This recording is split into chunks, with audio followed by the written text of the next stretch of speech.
Assalamualaikum warahmatullahi wabarakatuh. Baik, pada kesempatan kali ini saya akan menjelaskan tentang manajemen persediaan atau inventory. Yang mana kita ketahui bersama yaitu inventory itu sangat penting bagi perusahaan karena dengan adanya inventory kita bisa menjaga agar proses produksi dapat berjalan terus-menerus tanpa akibat kekurangan persediaan. Nah, di mana persediaan itu tidak boleh terlalu banyak dan tidak boleh terlalu sedikit. Karena apa? Karena jika persediaan itu terlalu banyak, maka modal kita akan mandek. Nah, jika persediaan kita itu terlalu sedikit pula, maka kita akan kehilangan sales atau penjualan. Nah, maka dari itu kita membutuhkan tingkat keseimbangan antara kepuasan konsumen dengan biaya persediaan. Di mana biaya persediaan itu sangat berhubungan dengan persediaan atau inventory. Nah, ada ketiga bagian biaya persediaan. Yang pertama, biaya yang terkait dengan penyimpanan persediaan, di mana pada biaya ini sangat biaya sewa, biaya utility, listrik, air, serta biaya yang dikeluarkan untuk membayar karyawan yang bekerja mengelola perusahaan. Nah, yang kedua yaitu biaya yang terkait dengan pengadaan atau pemesanan persediaan. Nah, di mana biaya ini untuk menentukan supplier, biaya untuk pemesanan survei atau biaya transportasi untuk mendatangkan pesanan barang dari supplier ke perusahaan tersebut atau sebaliknya. Nah, yang ketiga yaitu biaya yang terkait akibat kekurangan persediaan. Nah, selanjutnya yaitu proses pengelolaan persediaan, yaitu menentukan jenis persediaan.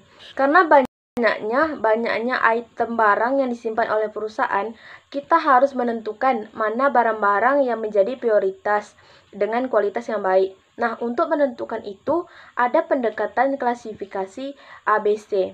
Nah, di mana metode ini berfungsi untuk memilah item barang yang disimpan dalam klasifikasi A, B, ataupun C. Nah, klasifikasi A, itemnya tidak lebih dari 15%. Nah, dari 15% semua item itu mempunyai value atau mempunyai nilai antara 70 atau 80% dari total nilai item yang disimpan oleh perusahaan. Nah, yang kedua yaitu klasifikasi B. Nah, di mana jumlahnya tidak akan lebih dari 30% dari total yang disimpan oleh perusahaan. Nah, tetapi perlunya maksimal item barangnya itu antara 15% dari total value dari keseluruhan barang yang disimpan oleh perusahaan. Nah, yang ketiga yaitu klasifikasi C. Nah, sementara klasifikasi C ini adalah jumlah item yang disimpannya sebesar 50 atau sampai 60%. Tetapi nilainya sangatlah kecil, yaitu antara 5 sampai 10% dari total nilai barang yang disimpan dalam perusahaan. Untuk menentukan berapa banyak jumlah barang yang dipesan dan kapan barang tersebut dipesan, ada beberapa pendekatan. Yang pertama yaitu ekonomi order quantity, di mana ekonomi order quantity ini memiliki asumsi yang sangat penting. Yang pertama, permintaan tersebut diketahui bersifat konstan dan independen. Kedua, lead time ini diketahui dan bersifat konstan. Nah, yang ketiga yaitu pengiriman barang tersebut bersifat instan dan kompleks pada sekali-sekali pengiriman. Nah, yang keempat itu quantity diskon tidak dimungkinkan. Nah, yang kedua yaitu tentang production. Yang ketiga, quantity discount model. Nah, dari tiga pendekatan itu, di mana media persediaan ini mengulas tentang dilakukan dan fokus mengenai manajemen persediaan untuk menjawab jenis persediaan, seberapa banyak persediaan, dan kapan persediaan itu dipesan. Baik, dari rangkuman video kedua yaitu mengenai manajemen persediaan, di mana yang kita ketahui dari video kedua ini persediaan adalah kesediaan bahan baku. Nah, dalam persediaan ada 3 jenis persediaan. Yang pertama yaitu stok untuk dijual, di mana yang kita ketahui kita tidak mungkin menjual semua barang-barang yang kita miliki, tetapi kita belum menyimpan barang tersebut di gudang. Nah, sebaiknya kita perlu menyimpan barang tersebut. Itulah yang dinamakan stok untuk dijual. Nah, yang kedua yaitu persediaan dalam proses manufaktur. Nah, sebelum itu, manufaktur adalah proses input menjadi output. Di mana faktur yang dimaksud dalam proses manufaktur ini persediaan yang sudah disiapkan sebelum bahan tersebut menjadi bahan jadi atau final produk.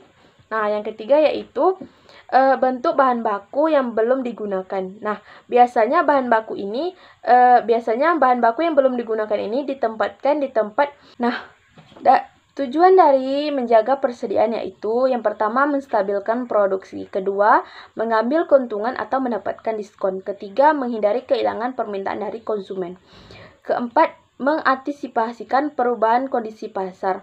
Nah, sebagai kita menyediakan inventory itu supaya kita mengetahui bagaimana kondisi pasar saat itu. Nah, yang kelima adalah keterbatasan pemasok.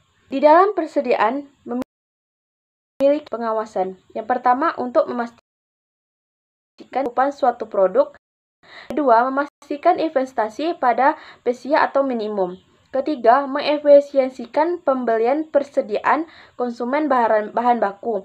Keempat, memastikan kegiatan penambahan tepat waktu. Kelima, memberikan persediaan stok bahan baku.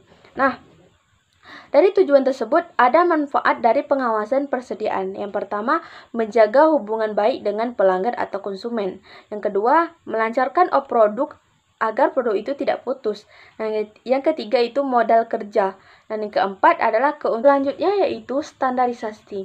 Di mana kita ketahui standarisasi adalah proses produksi variasi produksi secara maksimal dari bahan baku, variasi bahan baku, peralatan, dan proses yang minimal. Nah, keuntungan dari standarisasi. Yang pertama, punya banyak waktu. Di mana punya banyak waktu untuk membuat desain baru yang ada di perusahaan. Yang kedua yaitu membuat kualitas produk lebih baik. Nah, yang ketiga yaitu meningkatkan margin keuntungan. Keempat, alokasi sumber daya yang lebih baik. Dari video ketiga yaitu tentang saham kursus manajemen adalah bahan baku. Persediaan digunakan untuk saham. Nah, jenis saham utama dalam bisnis yaitu bahan mentah dan komponen yang digunakan dalam proses produksi. Yang pertama, stok bahan baku. Menjadi alasan mengapa bisnis harus memastikan dan memegang stok terlebih dahulu. Karena bahan dan komponen yang dibutuhkan itu memungkinkan produksi mengambil barang tersebut ditempatkan, dan begitu juga pengenceran dan grosir yang membutuhkan stok tersebut.